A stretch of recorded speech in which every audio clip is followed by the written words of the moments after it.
Good evening, everyone, and welcome to this edition of Archetypal Radio. I'm your host. Today, we're going to be talking about the COVID-19 vaccine, its recent FDA approval, what you should know.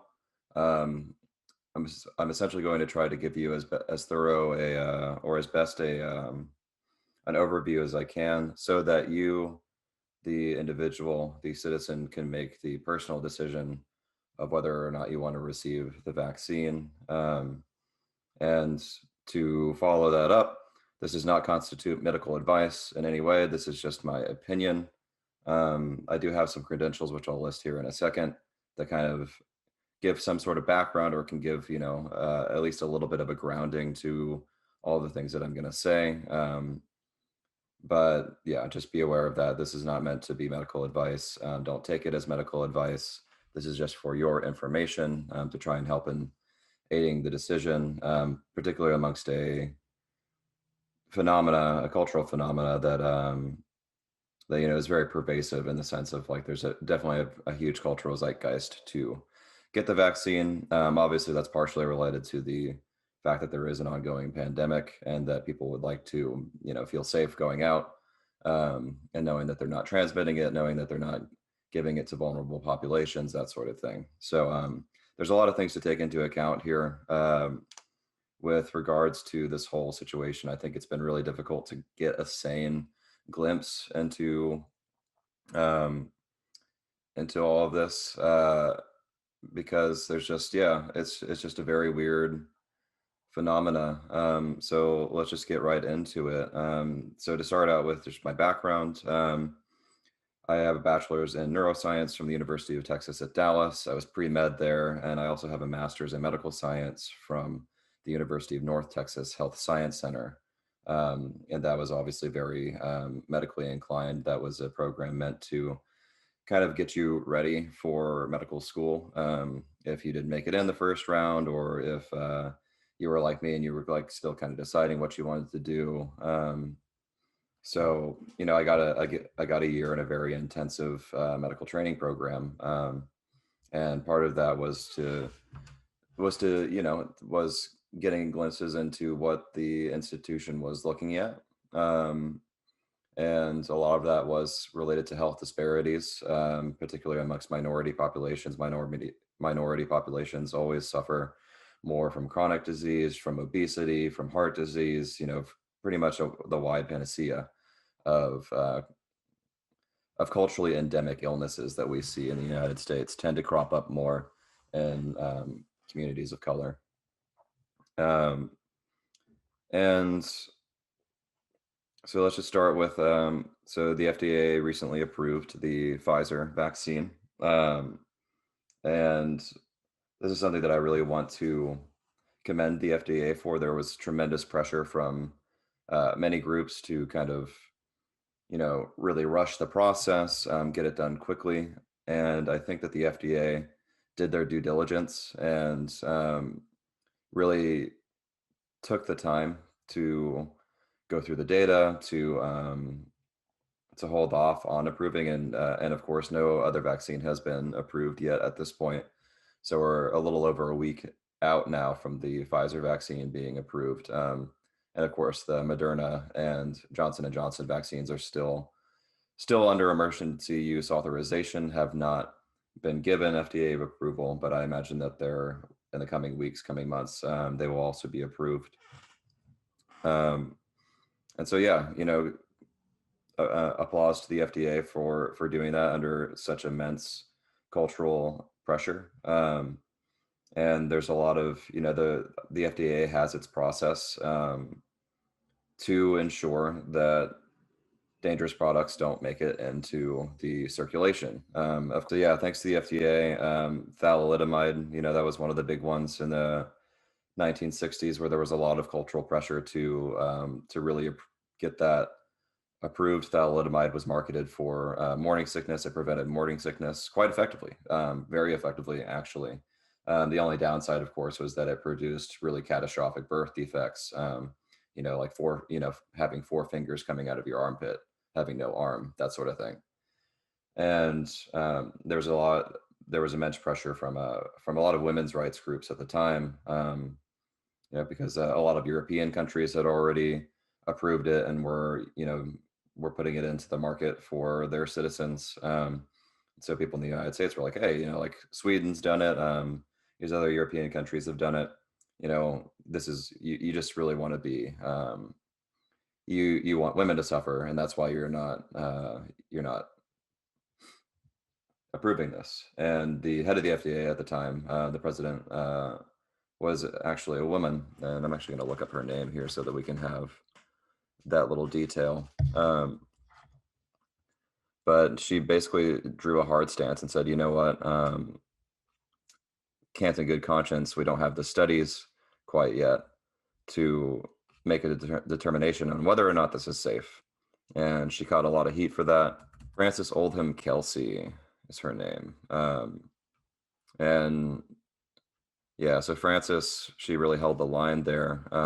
And thanks to her, right, um, there are not, if she had succumbed to the pressure and said, you know what, I feel like I really have a duty to pass this without the proper empirical validation, then we would have many Americans alive today. Maybe not. Who knows how well they would have been taken care of, but there would be people around today that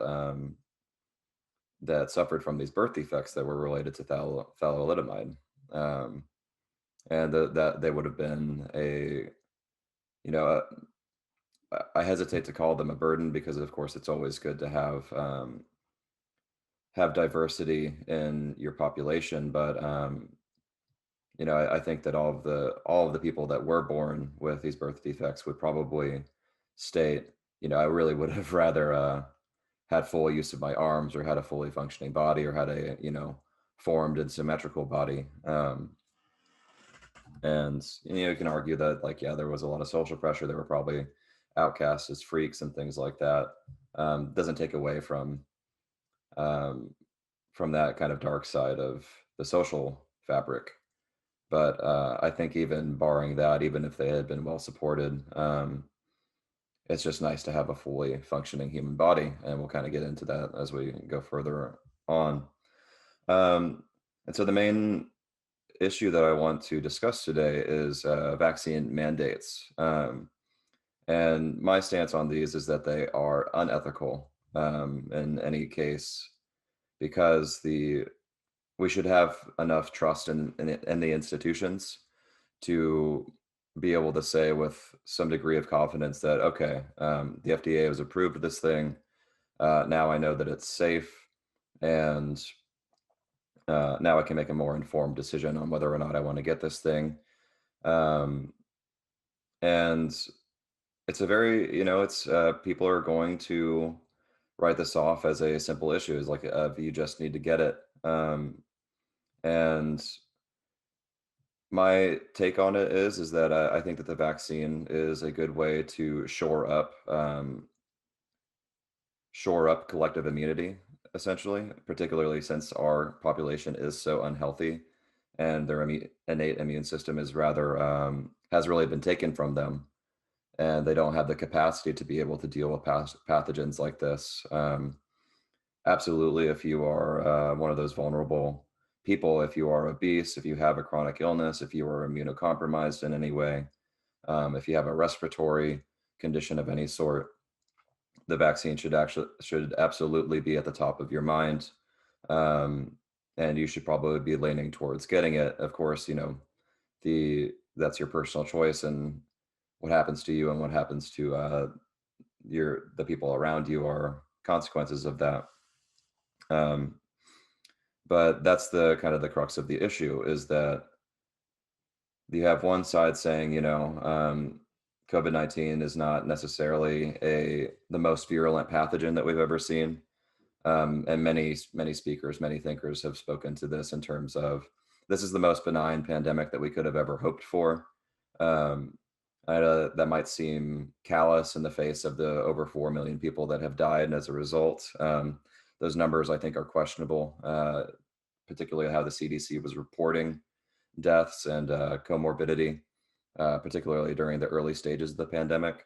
and of course the introduction of a new protocol in the PCR tests when the Biden administration took over is also, some cause for some suspicion and concern. Why, at the turn of this administration, are we going to suddenly dramatically reduce the number of cycles that we're putting these PCR tests through? So, false positives, of course, dropped as a result of that. And so, and that's the kind of the core issue at stake here is, how much should we trust our institutions? And clearly, my understanding of it is that I want to have faith in the FDA, and I'm going to extend that trust to them. And I'm partially extending that trust not just in a pure act of faith, right? It's because they held out. It's because the phase 3 clinical trials for this vaccine have been going on since I believe it was either June or July of last year, so June or July of 2020.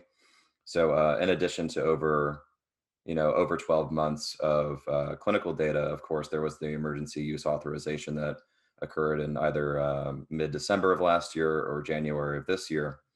And so the vaccine was able to get rolled out to the citizenry. You didn't have to be enrolled in a clinical trial, right, in order to get it. And so in addition to that clinical trial data, they also have just troves and troves and troves of data from the emergency use authorization. So real world application, all this stuff. So I think that there's an argument to be made for the FDA scrutiny and all of this, and take that for what you will. And the CDC is being very transparent on of course the adverse adverse event reporting system. I'll include a link to that here in the show notes, but they have every documented case of pericarditis or anaphylaxis or whatever it might be. They have all of that documented, and it's very up to date. I think it's up to date as of August 23rd for most of the common things that have been reported. And there have been some, there's been over 300 million doses administered. Of course, some of those doses have gone to the same people, obviously, because most of these vaccines are two-hit wonders. So, but with the level of with the amount of vaccine that's in circulation and the number of adverse events that have been reported, those things are gonna happen. They're under 1,000. There's about 3,000 reported cases, a little under 1,000 confirmed cases of pericarditis related to the vaccine. I really feel like the CDC and the FDA are being transparent about this, and so let that weigh into your decision. But of course, the opposite end of the coin is again coming back to this, how virulent exactly is the COVID-19 pathogen, particularly with people that have fairly well functioning immune systems. And that's really the big question here. And that's going to continue to be a question. I don't have an answer for that because it is such a complicated issue. But from what I've been able to glean and understand through just everything that has happened, the name of the game seems to be viral load with COVID-19. And so if you have a low breakthrough infection, the viral load gets just up above enough to be able to kind of not circumvent, but your immune system can't necessarily prevent it from infecting your cells, taking over your cellular machinery to produce more viruses, and essentially it wins out in that. And so your immune system's constantly fighting that infection. So the better your innate immune system, the lower your viral load is going to be, and that's going to be what my argument's going to be here. And that's the big problem with all of this is that if we are congregating and we don't have that innate immunity, then viral load is going to be quite high. There's going to be a lot of virus circulating in the air around us, and that was the rationale for wearing masks. That was the rationale for social distancing. And I think those measures were put in place, particularly in the beginning of the pandemic, with I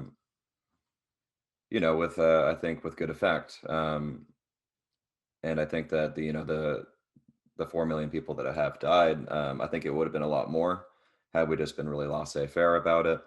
Um, and of course, what you're seeing, right, is like people that have less innate immunity, people that are old, people that are obese, people that are vitamin D deficient, really struggle with the virus. They're the ones that have to be put on ventilators. They're the ones that do the worst on ventilators when they're put on them. And just going on a ventilator carries its with it itself a 25% mortality rate. So there's that complication as well. And this has been the big debate ongoing is that, well, yes,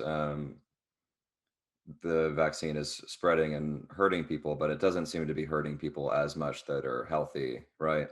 People that are getting regular exercise, people that are able to maintain a diet that is in keeping with a healthy homeostasis, right? Not a lot of fast food, not a lot of processed food, good amounts of vegetables, and a very diverse diet, things like that. All of these things help tremendously when dealing with things like COVID, and it's something that the CDC has been very shy, and the kind of medical establishment in general has been very shy to talk about.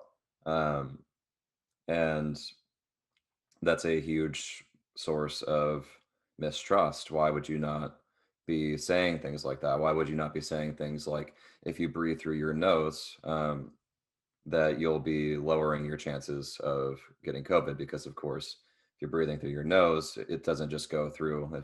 Mouth breathing is the worst thing that you can do with regards to this virus, because there's literally no protection. You have the kind of like the saliva and mucus of your esophagus and your trachea, but it's straight from the outside into your lungs, right?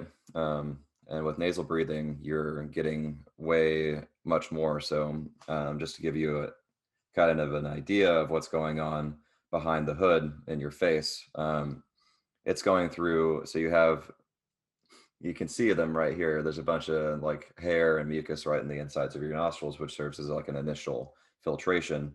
And then back here behind the scenes where you can't see is a cavity with these folds over it, these convoluted folds within it. And those are called nasal conchae. And those convolutions essentially help to trap more dust, more particles, more allergens, more pollen, more viruses, more bacteria that are in the air, because it's circulating it around all the time.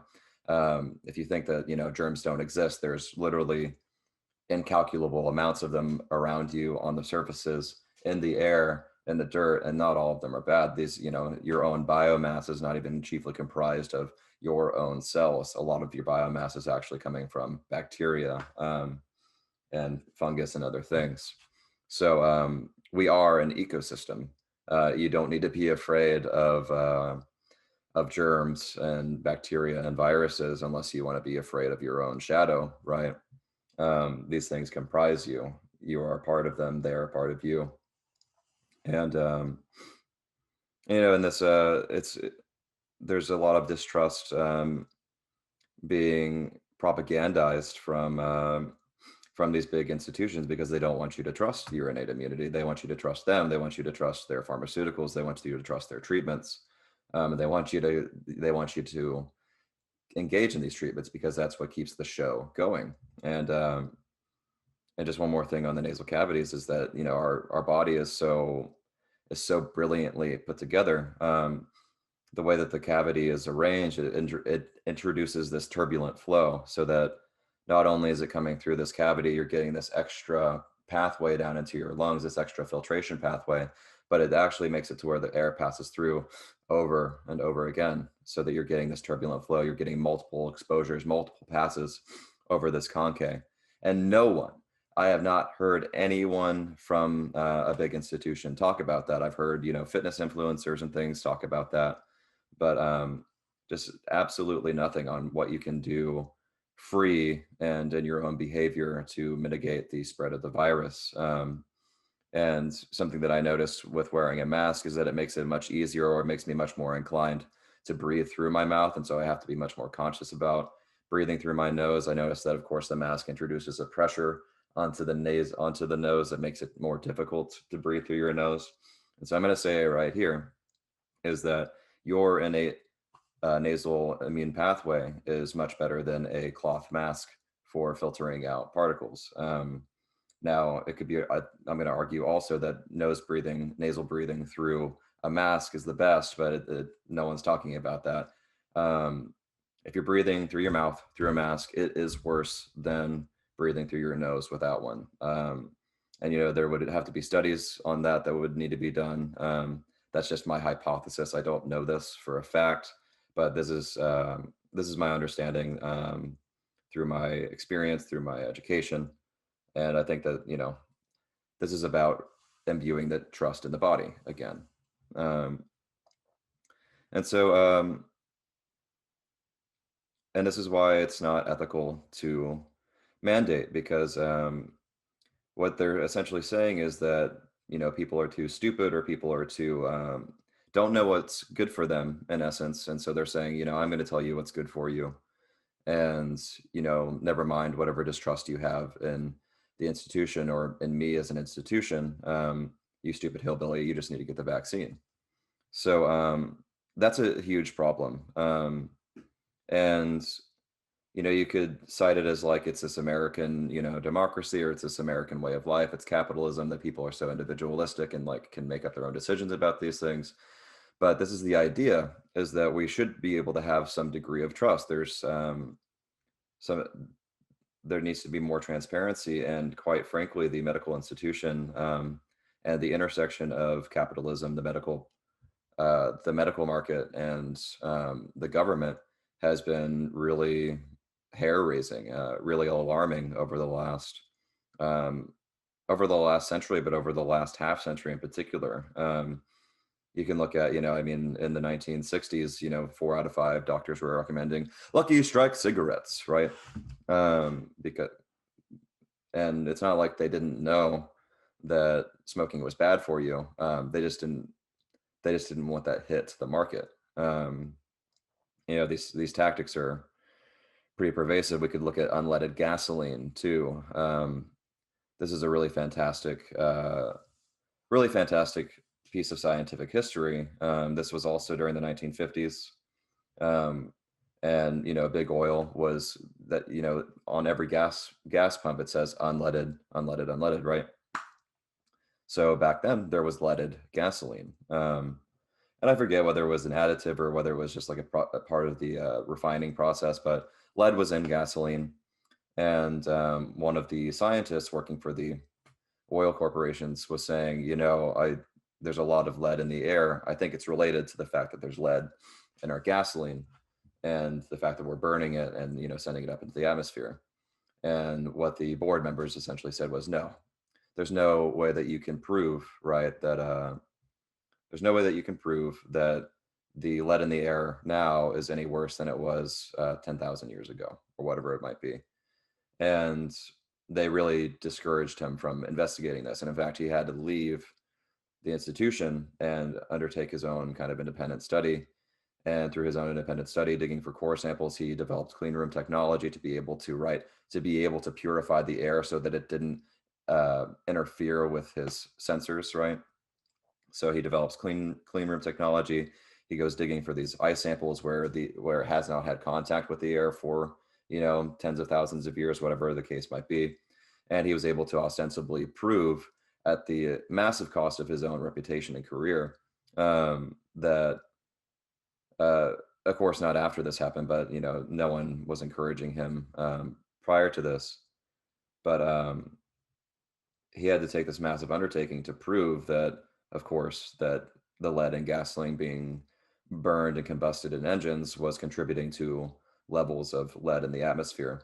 And kind of going back to Francis's contribution, right, of like the people that have essentially been saved, or our citizenry has effectively been strengthened by that decision.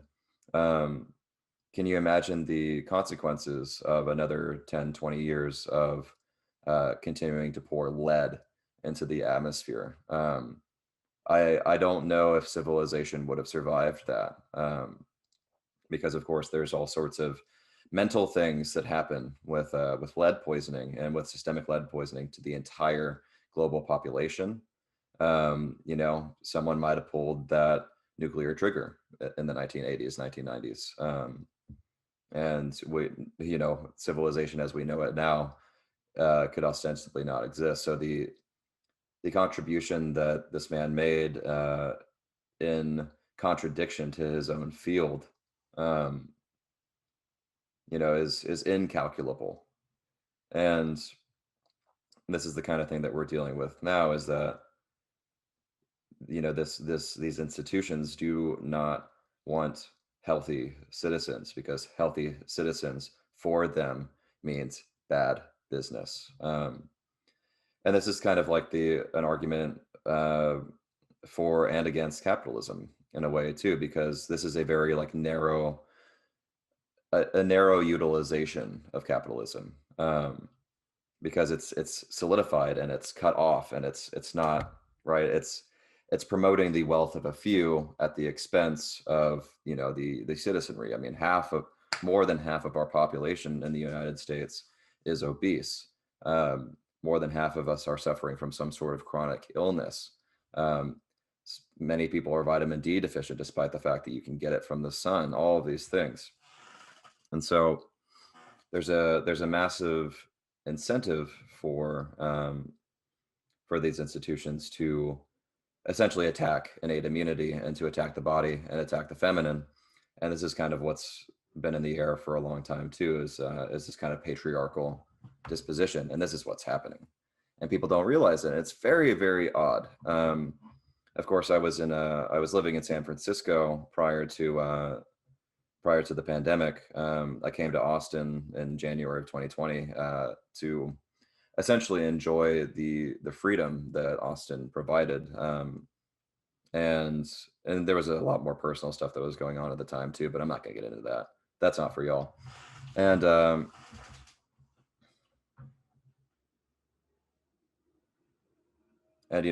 course, I'm a clinical psychologist in training at the California Institute of Integral Studies in San Francisco. And so, my colleagues do tend to lean more towards the left, pretty far to the left. And it was lots of don't trust big institutions, don't trust capitalism, all these things.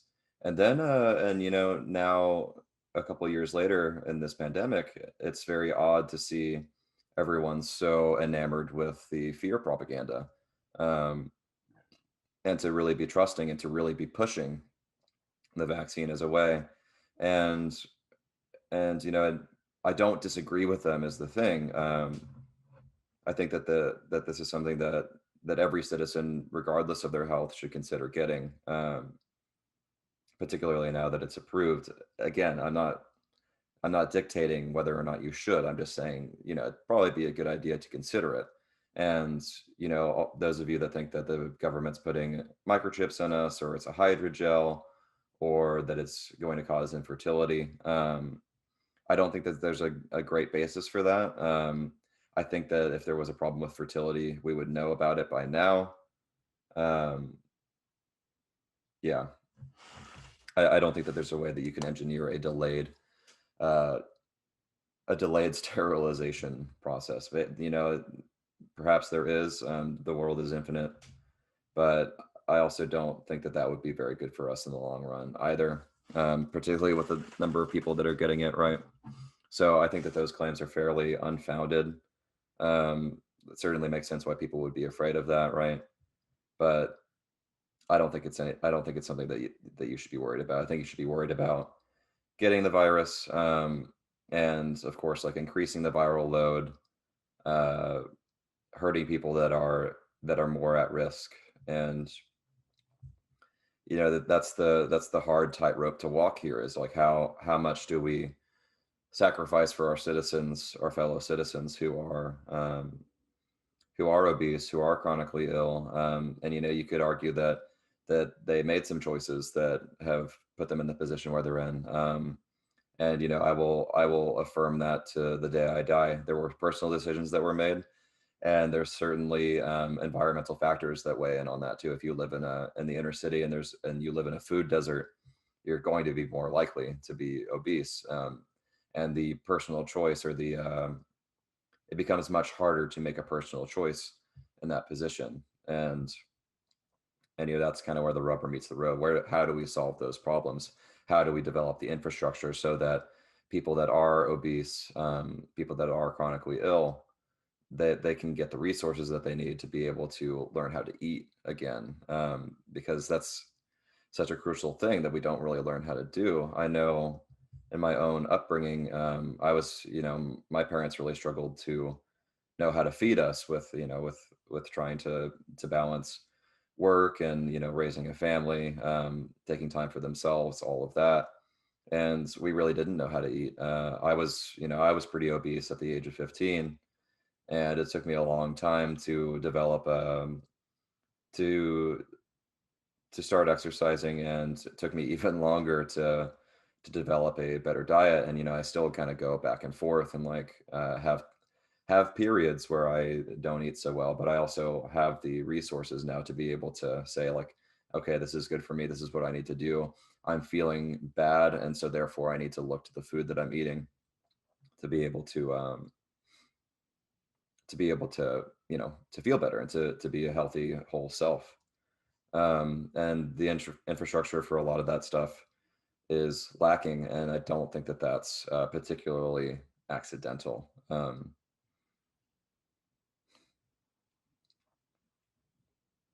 And so yeah, so what other reasons are there to kind of distrust big pharma, right?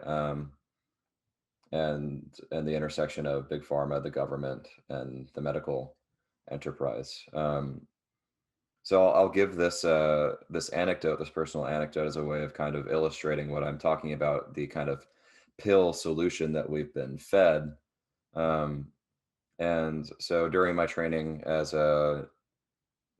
master's at UNT, I worked for a physician in South Dallas. Very brief. I worked with him only for a couple of weeks, but this was to get exposure to the groundwork of being a physician. And so this was South Dallas. He himself was an African American physician, serving an African American community, or rather, a community that is more heavily African American. And so I got to see where the rubber hit the road in a lot of these things. And more than half the patients I saw there were obese. Um, Most of them, much more than half of them, over the age of 60, were diabetic. Um, and and yeah, it brings me to this particular anecdote of this patient that him and I sat with. And of course, I'm not going to go into too much detail about what was happening with them. I'm going to try to protect I will protect their confidential information. But essentially, they had experienced a traumatic loss within the last week or two of this visit. So they had experienced this loss. Someone close to them had been killed in a violent manner. Someone very close to them, and there was no talk of how is your community helping you with all of this? How's your family doing? Are you getting any support from church at all? Are you able to like talk about it there? There was none of that. It was just he said, well, I think maybe we can get you something for that. Maybe some antidepressants. And she kind of like nodded her head. Yeah, I think that would be good. And I was mortified at this. And in my training now as a clinical psychologist, I would diagnose this. I'm going to air quote that one. I would diagnose it as uncomplicated bereavement. She's undergoing a normal bereavement process. She was grieving. Um, you know, to think that any of the things that she was experiencing in that visit was abnormal. Because she should have been feeling depressed. She should have been feeling like, wow, the world is so cruel, and people can just go. Um, they can just go to work one night and not know it's going to be their last night. That someone's going to come and kill them. And to me, that was the event that solidified for me the fact that I was not going to be a part of that institution. And of course, there was the option to to go down that route to become a physician and to kind of work from the inside, right? I think a lot of physicians have done that. James Fodman's a great example with his integrative health center out in Arizona, the only residency program of its kind, if I'm not mistaken. That was that information's a few years old. Maybe there are more, but as far as I know, that's one of the very few integrated medical residency programs in the U.S., accepting both allopathic and osteopathic residents. And so I make my departure there, and I decided to go into this field. And I worked in the hospital here in Austin, Texas for a long time. It's now Ascension Seton downtown. It was Del Seton at that time. The shift happened while I was there, but I worked in the medical lab and got exposure there. And yeah, I see it everywhere I go in terms of like the kind of cultural programming. I'm not going to eat a healthy lunch. I want something that'll really give me a sense of pleasure, that really give me that dopamine, that oral mouth pleasure. And what evokes that more than hot, greasy, lots of fatty, lots of starches, lots of sugar food that is so indicative of the fast food environment. And if you were trying to make a cocktail of things that would destroy a human body, high sugar, high fat, higher carbohydrate, high starch is the way to go. And in fact, the food pyramid prior to, I know it's changed in the years past, but definitely the one that I was taught to believe, the one with grains at the bottom and fats at the very top, where you like don't eat fats, oils, and eat as many grains as you can. That's actually the metric that ranchers will use to feed their cows to keep them fat and keep them docile. And you can argue that this is perhaps unconsciously motivated, but I have a sense that the powers that be understand exactly what they're doing, and trying to get you to disown the power of your own body, and disown the fact that you are part of an integrated whole, and that you are not a cog in the system. You are everything. Everything is you. This isn't a place of separate molecules bouncing into one another. This is a set ecosystem, all interacting with one another, every piece being a part of the other, every drop of the ocean being a part of the ocean, right? And every drop containing within it the representation of the whole.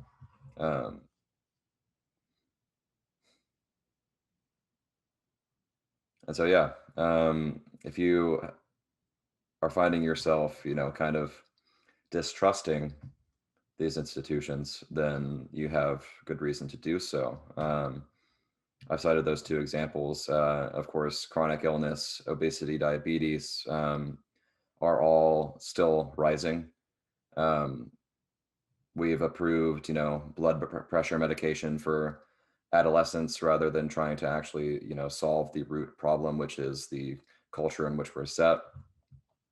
And this is I think the most startling statistic that I can offer is that 46% of our children now have some sort of chronic illness. I'm getting that statistic from Zach Bush, MD. He's a fantastic source for all of these things.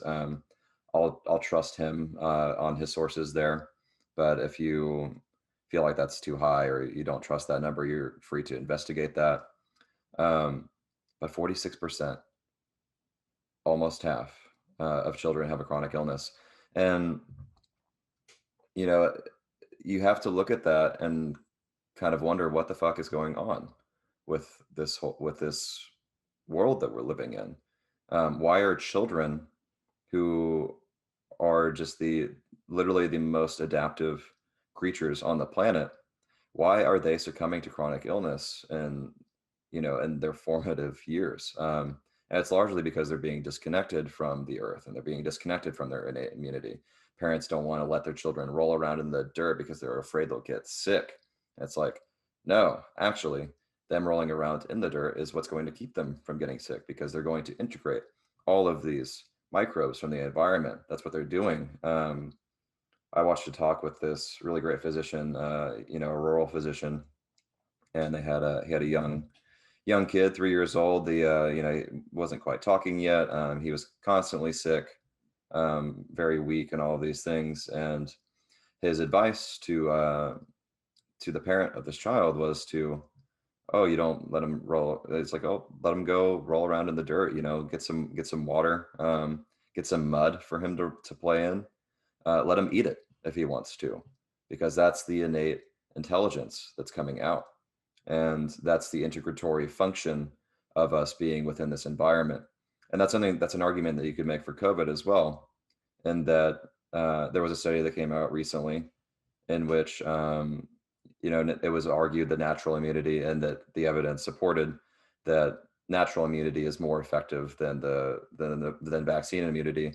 And it's kind of silly. I know it's good to do studies on that, but the the vaccine is a specific protein, right? We've probably heard about a lot of this in terms of its coding for the spike protein that's present on the cell surface, um, which is an effective mechanism. Don't get me wrong, because of course, once you integrate that protein, your cells are going to take it. They're going to say, "This is not me.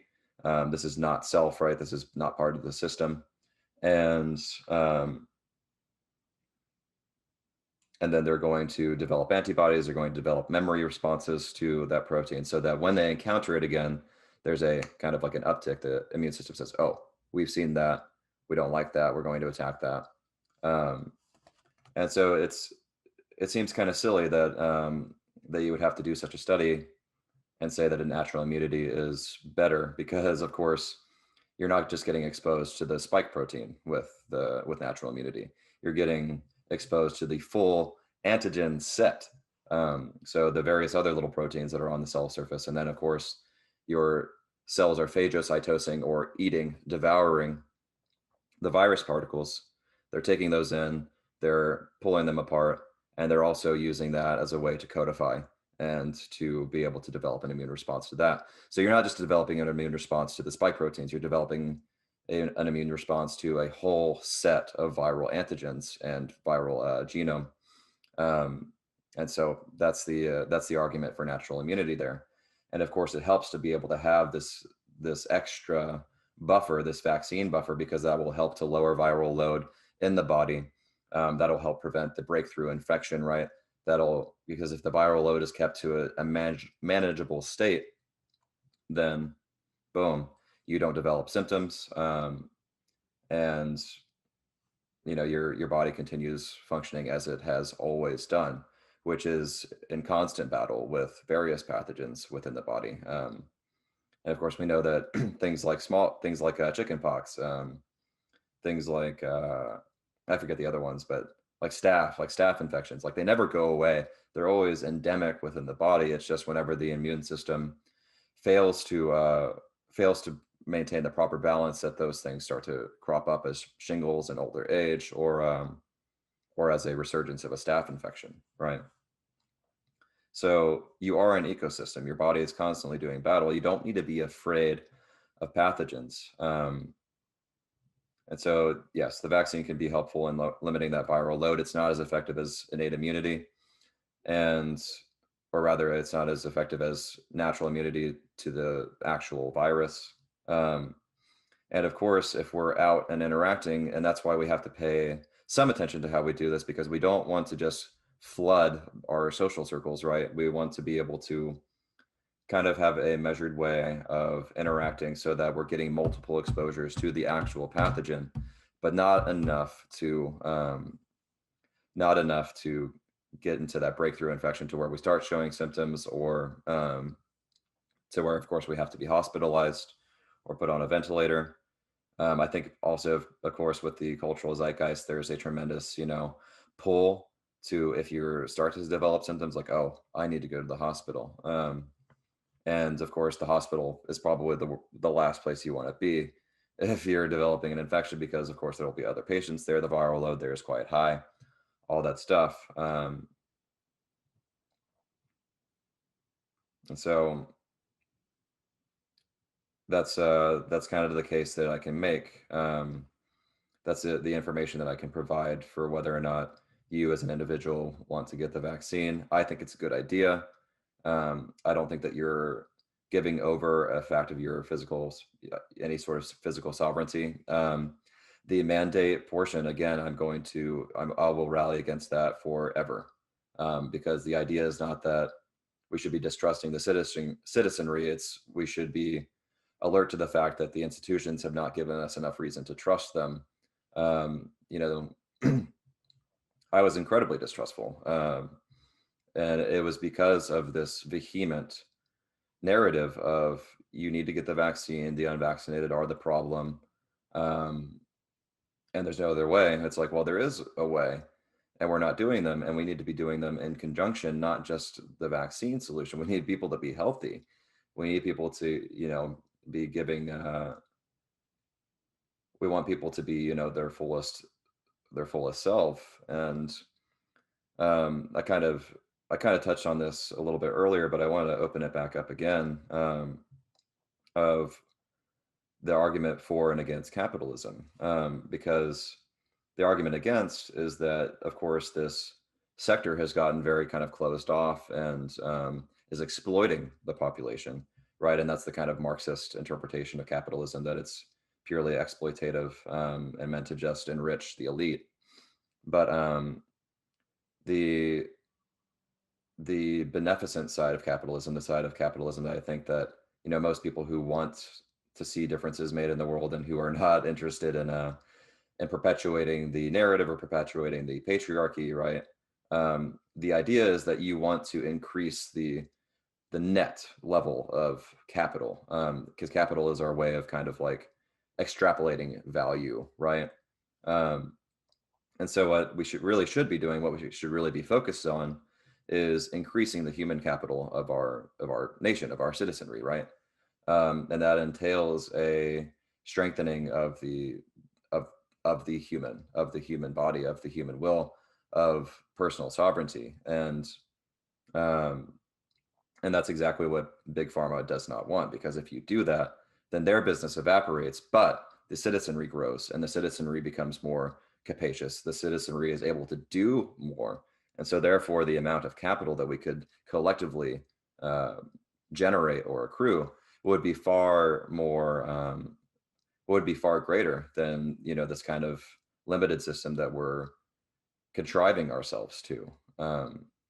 Because that's the idea, is that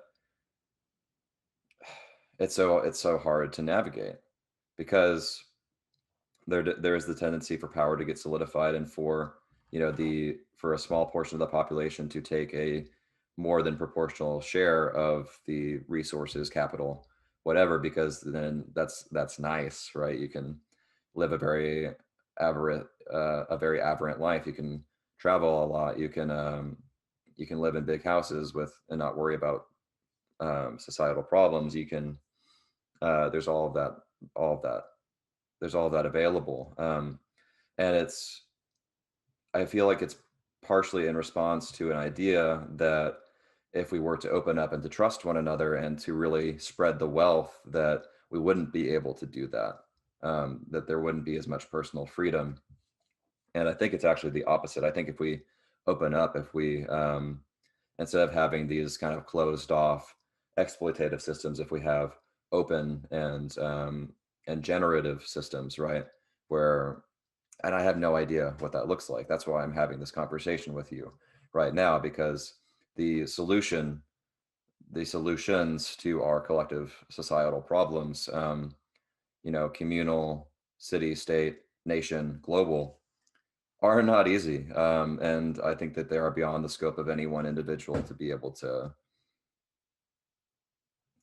solve. And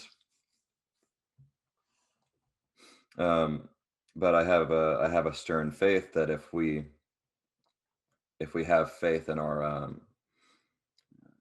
in the power of our own body and the power of our own nature, um, and really help to support one another and really help to really lift one another up, right? That's the Alan Watts talks about that all the time, that the Chinese character for man is two sticks leaning up against each other, right? They go like this, they hold each other up. Um, and I think that's it's hard to trust that, because of course we are human and we are selfish, and we um, are driven part, not even in part, but like I think arguably can be driven by compulsion more so than we're aware. And it isn't easy, and it isn't perfect, and it'll be messy. But that's the kind of society that we'll need to build if we hope to be able to have the if we hope to be able to take advantage of the paradise that this planet is, and that it is steadily not becoming. Um, and of course, it'll become paradise again. I think you know these things do have a way of balancing out, because we are so closed off and out of touch with nature. I will do another episode on this at some point, but nature is going to reclaim some of her biomass from the human race, and that's something that I really don't want. I think that there is a place for every individual on this planet, and I believe that there is a way to be in homeostasis and to be in relationship and in companionship with the whole race. And of course, it's so difficult because 7.5 billion people. You can look at that number, but you really don't understand what that number means, and you can't even visualize. You can't conceptualize what that level of people would be like. It would be like if everyone, I don't, this is just a rough estimation, but if we were to get everyone shoulder to shoulder, essentially, um, how much land mass would that take up? Maybe that could give you a good representation of just how many of us there are, and the fact that, of course, that each one of us is a set of memories, experiences, wishes, dreams, interests, aversions, all of these things. That there's so much that we will never know, and there are so many that we will never know. And how do we do that? But um, but yeah, that's the show for today. I hope that this has made uh, I hope that this has given sort of a moderate eye into what has been going on. I hope that you feel better informed um, for getting the vaccine or not. And yeah, thanks for listening, y'all. If you would like to check out more of my work, you can visit me at my website, mysticalrevival.com. That's MYSTICAL revival.com. And check me out on Instagram at Michael Ebenflow. And yeah, drop me your questions, your feedback, your where you'd like to see this show going, where you'd like to see more articles written. And we'll be in touch. Take care, y'all. Bye.